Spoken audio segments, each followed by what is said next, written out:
Hello,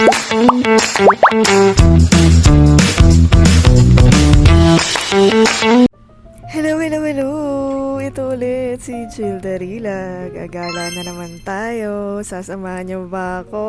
Tara! At ito nga pala ang aking suot na galing sa Batangas. Doon sa mga beach na pinupuntahan ko, may mga nagbebentang kuya doon. Diba? Ang cute. Siyempre, kinuha ko na lahat ng kulay niyan. Available doon. At bagay na bagay nga siya sa mga tube na katulad nito suot ko ngayon. At ito, nandito na tayo ngayon sa NLEX. Siyempre, mainit. Ito ang ating cover. Ganyan ako pag sumasakay ako sa sasakyan. At pagpasok sa NLEX, pumasok ako dito sa may Skyway Stage 3. Doon lang sa may entrance na may balintawak. Pero hindi na ako bumaba kasi nga galing tayo doon. NLEX, 'di ba? Tapos tingnan niyo 'to, ayan oh. Nakita niyo yung clouds na 'yun. Ang ganda ng clouds dito ngayon. Yung isang 'yun parang pugot. 'Di ba? Para siyang kinat lang sa gilid. Tapos ayan, isang bloke na 'yan. Ang ganda, 'di ba? Tapos dito tayo pababa sa G. Araneta. Gusto ko talaga dumadaan dito sa Skyway kasi ang bilis. At nandito na nga tayo sa Connecticut 53. Dito lang yan sa San Juan at ayan ang kakainan natin, yung kulay pula, yung 717 Deli. At ito na nga, dali-dali na ako naglakad. Kaya tayo, may nakita tayong samurai doon. Diba? Ang ganda ng kanilang design. Ngayon lang ako nakapunta dito sa building na ito. At ayan ang kanilang mga disenyo dito para mga Japanese dito sa building na to. At ito, ano to? Taihan ng pusa ba yun? By the way, never mind. Ayan, meron silang kabayong kahoy dito. At andito tayo pupunta ngayon sa 3rd floor. Aakyat tayo. Hindi tayo nag-elevator. Dahil meron tayong paagamitin natin using the stairs. At ito, syempre, pagdating natin dito sa establishmentong ito, mag-CR muna tayo kasi naihina naman ako at ayan, ang luwag pa ng aking naisuot na palda. CR muna ako, huwag kayong tumingin. At after ko mag-CR, malapit lang. Ayan, ito na yung 717 Deli. Excited na ako kasi first time ko lang tong matatry. Ayan, tingnan nyo naman ang mga sandwiches nila. Mukha talagang masarap. At kaya ako gustong pumunta dito dahil dyan. Ayan. Tatler Best Spotlight 2026. O, diba? Feeling ko masarap talaga dito. Kaya ito, magpabudol na tayo. Ayan ang kanilang menu. Di ba ang cute? Iniikot-ikot lang na parang laruan ng bata.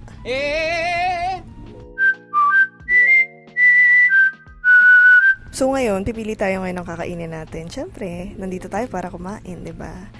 Ang kinuha natin ay yung roast beef at yung patty melt para matry natin. At ito, ayan ang bubungad sa'yo dito. Meron silang wet wipes, meron silang tissue, nandyan yung mga condiments nila. Lahat dito kompleto, pati yung supot sa kamay mo kung gusto mong magkamay lang, ayaw mong gumamit ng fork and knife para sa yung sandwich. Tapos ito na ako, syempre. Kailangan ko ng pang thumbnail. Ayan. Sariling sikap yan. Gamit ang aking MagSafe na mini tripod. Sobrang useful, diba guys? Tapos ito yung in-order ko. Ayan, roast beef sandwich and patty melt. Made to order dito guys. Kaya tingnan nyo ito, 500 pesos. Ito yung roast beef nila. Wow! Kaya tingnan na natin kung ano itsura niya. Ayan, binuklat ko na nga. At ayun, nakita nyo yan. Ooh, ang daming roast beef. Hindi tinipid guys, hindi tinipid. Mukha siyang masarap, 'di ba? Syempre, maglaway kayo diyan. Pumunta kayo dito masarap eh. Tapos ito na nga. Ganyan siya paghahawak ko. Nakita niyo 'yun, ang daming laman, 'di ba? Mukhang masarap. At ito na rin, dumating na rin yung patty melt na worth 450 pesos. 'Di ba? Nakita niyo 'yan? Oh, sobrang loaded. Ang daming meat. At ito na, yung fries din na in-order natin for 150 pesos.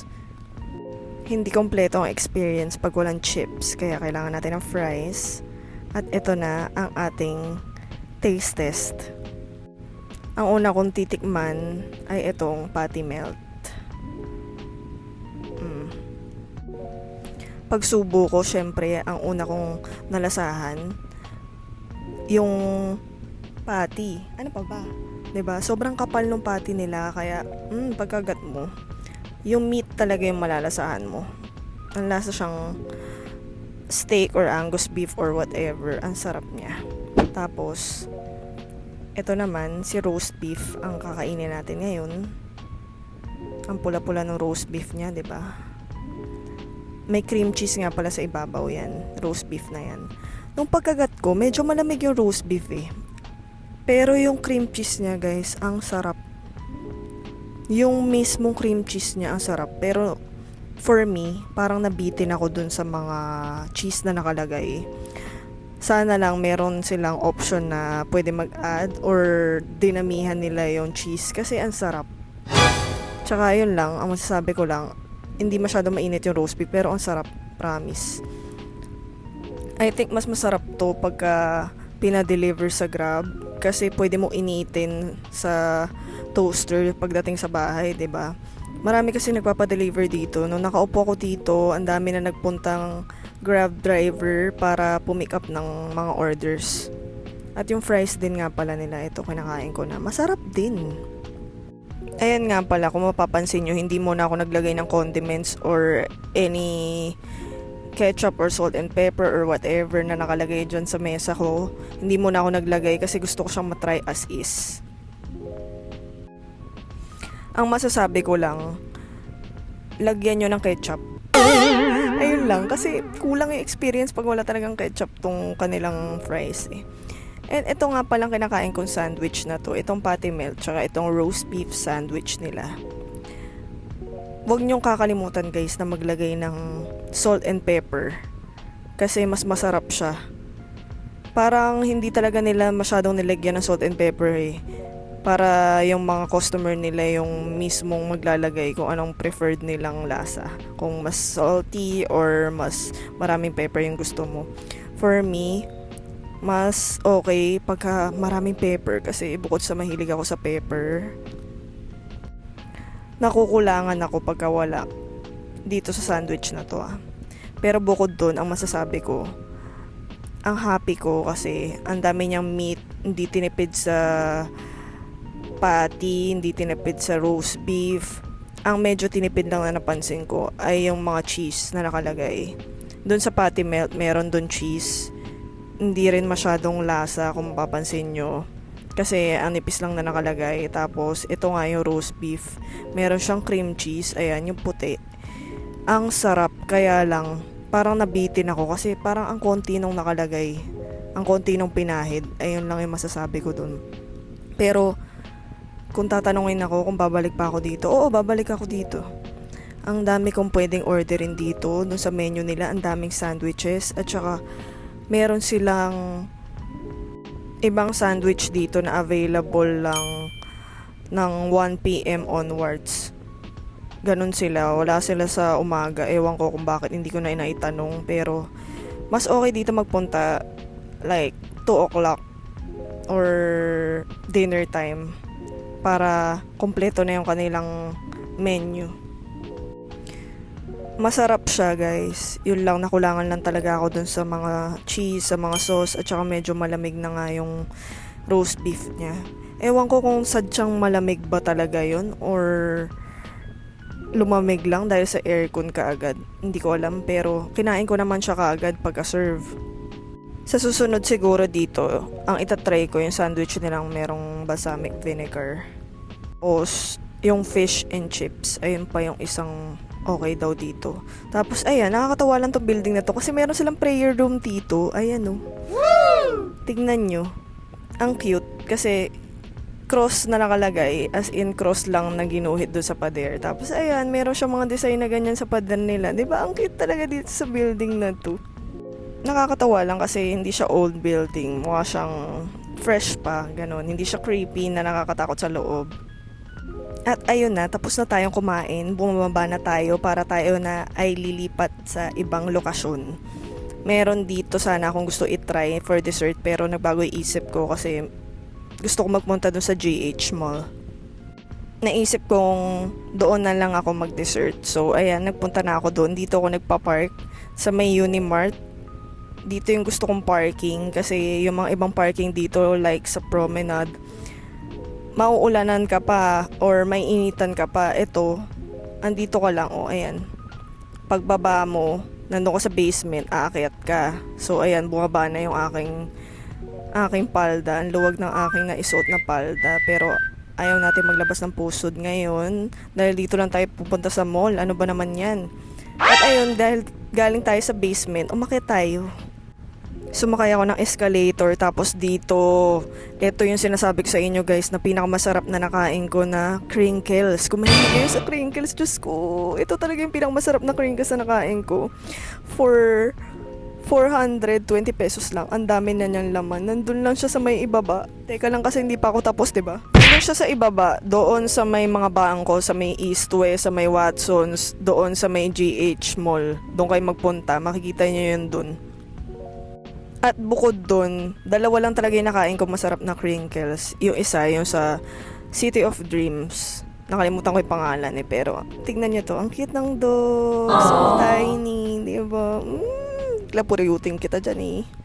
Pero kung yung crinkles lang ang tatanungin, ayun, dalawang yun. Oh, ito, nakita ko pa si Pepper ng ina mo. May nagtitinda dito ng pepper ng ina mo. At mga pepper yun, syempre maanghang. At ito yung pusang to. Tingnan niya tong mga pusa na to. Nilapitan ako bigla. Tapos yung isa, biglang humiga na parang gusto niya makipaglaro sa akin, 'di ba? Syempre medyo natatakot ako kasi mga pusang galayan at baka ako'y kalmutin or kagatin dahil hindi pa ako na anti-rabies ever. Dahil hindi pa ako nakalmot or nakagat ng pusa at aso sa buong buhay ko. Kaya medyo kinabahan ako doon kasi wala naman akong dalang food, pero bakit nila ako nilapitan. At ito, dito tayo pupunta sa Dough Creamery. Na-try ko na to before. Isa siyang dessert cafe dito lang sa GH Mall, second floor. Ito nga pala yung isang, at kung nakikita nyo yung building na yan, yung parking na yan, hindi ako dyan nagpark. Doon ako nagpa-park doon sa may ibaba na kasi malayo dyan. Tatawid ka pa dyan doon sa labas, baka masagasaan pa tayo. So ito, umakyat muna ako ulit, pumasok muna ako ulit kasi naghahanap ako ng CR. Ayan, nalalaglag na naman yung ating palda na yan. Wala tayong lalagyan na ng belt dito sa paldan to, kaya ayun, tamang taas-taas na lang tayo. Medyo naglakad din muna ako dito kasi medyo busog pa ako galing dun sa 717 Daily. Pero ito tuturo ko sa inyo. Ayan, second floor, katabi ng Kultura. Kung alam nyo yung GH Mall, pumunta kayo dun. Ayan siya, sa gilid lang ng Kultura. Dough Creamery. Alam ko itong Dough Creamery na to. If I am right, or if I am wrong, ewan ko ba. Dati kasi meron ako na-try niyan sa may North Tower sa EDSA. Sa North EDSA. Nawala siya. Feeling ko ito rin yun. Pero that time, parang konti pa lang yun nasa menu nila. Wala pa yung mga ibang mga gelato. Alam ko dito yung para siyang ice cream, tapos yung cone niya, yung tinapay. Alam ko Dough Creamery din yung pangalan nun eh. I'm not sure kung ito yun. So, by the way, ito na. Bumalik na ako. Ayan. Ayan yung mga iba nilang pwedeng paglagyan ng ice cream, diba? Tapos kakagatin mo yon. So, dito sa branch na to, pangalawang beses ko palang magda-dine in dito. By the way, gusto ko lang ipakita sa inyo, 'di ba? Hindi niyo ba napapansin? Nagpakulay ako ng hair. Wala na yung buhok ko na blonde yung harap, 'di ba? Pinakulayan ko na siya. Kaso hanggang dyan lang yung kinaya. So, eto, meron silang address dyan. Ayan o. Second floor, GH Mall, San Juan City. Pag naligaw pa kayo, ewan ko na lang talaga, ha? Ewan ko na lang talaga. Ito nga pala ang kanilang menu at ito ang napili natin, Hojicha milkshake. Parang ayun yung gusto nating lafangin or inumin or sipsipin or whatever or everything na. Ito yung dati kong trinay dito, yung matcha affogato, bestseller nila yan. For me, masarap siya. Ayan yung soft serve na ibibigay nila sa inyo. Tapos ibubuhos nyo yung kulay green, which is yung matcha. Tapos, ayun, imimix nyo. Ang sarap. Try nyo, guys. At ayun na nga, ako ay naka-order na. Habang naghihintay tayo ng ating order, andito ako nagpapakyut. Ayan, para makakuha ko ng pang thumbnail dito sa ating YouTube. Siguro nawiwirdohan na sa akin tong mga katabi ko sa kabilang table na kanina pa ako nagpapakyut dito pero wala, hindi ako affected. Basta nandito lang ako, naghihintay ng aking order at ayun na nga, dumating na ang ating milkshake. Ayan siya, ganyan siya kalaki guys at uubusin ko yan. Syempre, atin lang yan. For 250 pesos, meron na tayong masarap na milkshake. Iniisip ko kanina, ang ordering ko sana is yung milkshake nila na matcha, kaya lang naisip ko, I think kalasa lang yun nung dati kong in-order. Kaya iniba muna natin ang kinuha natin. Ayan, Hojicha. Dahil matigas ang ulo natin, kumuha pa rin tayo ng caffeine ng ganitong oras. Good luck sa atin kung makatulog tayo, pero sasabihin ko na sa inyo yung totoo. Hindi ako nakatulog niyan! Ang lakas ng caffeine niyan, tapos syempre, sweet pa siya, so hindi ako nakatulog, guys. Siguro nakatulog ako like 3 a.m. na nung ininom ko yan. Kasi inubos ko yan. Tapos, parang 6 p.m. na ata yan or something. Nakalimutan ko na. Kaya kung iinom kayo niyan, payo ko lang dapat 8 hours or 6 hours before bed. Kasi yun yung sabi ng doktor, diba? Pero kung makulit kayo, bahala kayo. Dilat kayo magdamag. Buhay nyo yan. Pinagsabihan na kayo, ha? Huwag kayo magrereklamo pag di kayo nakatulog. Kayo naman nagdesisyon yan eh. So, eto na. Balik tayo sa ating Hojicha milkshake. Ang review, sige na, mag-review na tayo. Puro tayo daldal eh. Kanina pa tayo sip-sip ng sip-sip dito. Hindi pa tayo nakaka-review. Ang lasa nito, syempre lasang Hojicha. Milkshake, malamig, ganun. Hindi, pero seryoso. Seryoso na, ayan na. Tumitig na tayo kasi nga seryoso na dapat, 'di ba? So ito na nga yung review natin. Nung pagsip-sip ko niyan, ang malalasahan nyo dyan, hindi siya ganong matamis na Hojicha milkshake. Tapos, nakatry na ako ng Hojicha sa ibang places, pero dito, parang ang pansin ko sa kanya, yung Hojicha niya, merong aftertaste na sampagita flower. Parang ganun eh. Basta parang meron siyang lasang flower. Malalasahan nyo yung flower na yun, yung pagka nilulunok nyo na siya. Syempre yung una, pagka sinipsip nyo, malalasahan nyo yung Hojicha, yung milk, lasa siyang ice cream na hindi matamis, ganun. Kasi yung soft serve nila dito, hindi naman sweet, kaya gusto ko dito sa place na to eh. Pero yun na nga, ang kinaibahan niya sa ibang places na napuntahan ko, meron siyang lasang floral, ganun siya. Ang lasa ko, ang hula ko, para siyang sampagitay. I'm not sure kung sampagitay yun or what. Basta, magpunta na lang kayo dito, i-try nyo. Kung tatanungin nyo ako kung masarap siya, oo, masarap siya. At sasabihin ko rin sa inyo yung totoo. Ang ganyang kalaking baso na yan, ang bigat sa tiyan yan. Kasi bukod sa meron siyang soft serve na ice cream, meron niyang gatas. Kaya pagka ininom nyo yan, ang tagal nyo bago maubos kasi nga, ang bigat niya sa tiyan. At nakaka-distract itong ginagawa ko dito sa video na to. Aura na naman yan. Dahil dyan, tapos na. Ito na ako. Naubos ko na yung milkshake, hindi ko na pinakita sa inyo. Siguro naubos ko siya after 2 hours. Charot. Hindi ko na alam kung mga 2 oras siguro o 1 hour siguro kung nakaupo dun para ubusin yun. So, ayun, nag-CR na ako. And ito na, bumaba na ako. Nandito na ako sa may parking. Kasi uwi na tayo. Ayun ako. Ito na. Nandito na ulit tayo sa Skyway. Salamat sa panonood. Please don't forget to subscribe to my channel. Thank you for watching. Salamat dahil tinapos mo ang video na to na mahaba. Salamat. Bye-bye. Comment kayo kung saan ako susunod na mag-food trip. Okay, kasi pupuntahan ko yan. Sana happy kayo dito sa aking San Juan food trip ha. See you next vlog. Bye.